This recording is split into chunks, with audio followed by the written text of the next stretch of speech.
যে ধরনের উইকেটে খেলা হচ্ছে এবং বাংলাদেশের ব্যাটাররা যেভাবে উইকেটে আত্মহুতি দিচ্ছেন কোনো সম্ভাবনা আসলে দেখতে পাচ্ছি না। তারপরে একটা প্রাপ্তি কিন্তু আছে, সে প্রাপ্তিটা হচ্ছে টেস্টের যে সর্বনিম্ন ২৬ রানের যে লজ্জা ১৯৫৫ সালে যে রেকর্ডটা হয়েছিল সেই লজ্জা থেকে বাংলাদেশ দল এখন পর্যন্ত এড়িয়েছে। তবে নিজেদের যে সর্বনিম্ন ৪৩ রানের লজ্জা, সে লজ্জা থেকে বাংলাদেশ এড়াতে পারবে কিনা সেটাই আসলে বড় প্রশ্ন। বলা হয় যে যেখানেই বাঘের ভয় সেখানেই রাত হয়।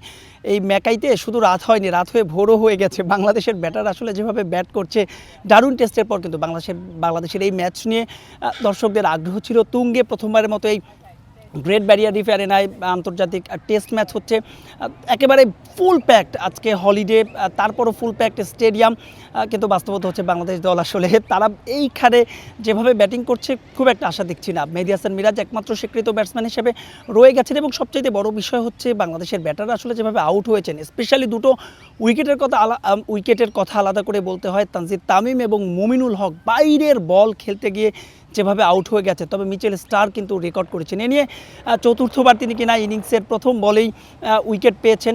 মিচেল স্টার্কের একগাদা রেকর্ড হয়েছে। মিচেল স্টার্ক এর আগে ১৫ বলে টেস্টে সবচেয়ে কম ১৫ বলে 5 পূর্ণ করেছিলেন। এখানে তার চেয়ে কিছুটা বেশি বল, তিনি সম্ভবত ২২টা বল খেলেছেন। তবে বাংলাদেশের এখন একটাই বিষয় যে ৫০ রানের যে কোটা, সে কোটা পার হতে পারে কিনা বাংলাদেশ, আশা তো আসলে একেবারেই নেই। তবে মানুষ বাঁচে আশায়। টসটি আসলে ফ্যাক্ট হয়ে গিয়েছিল এবং আমরা বারবারই বলছিলাম এখানে আসার পরে যে এই উইকেটে যারা টস জিতবে তারা নিশ্চিতরূপেই বোলিংটা আগে করবে। বাংলাদেশ দল প্রথমেও ডারউইনে টস হেরে গিয়েছিল, এখানেও বাংলাদেশ দল টস হেরে গিয়েছে। নাজমুল হোসেন শান্ত অধিনায়ক, তাকে কিন্তু টস জেতার প্র্যাকটিসটা বোধহয় করতে হবে। তবে তাতে কিন্তু ব্যাটারদের যে আউট হওয়ার বা আত্মাহুতির কথা বলছিলাম, যে আউট হওয়ার যে ধরন, সে ধরনটা কিন্তু কোনোভাবেই চাপা পড়বে না।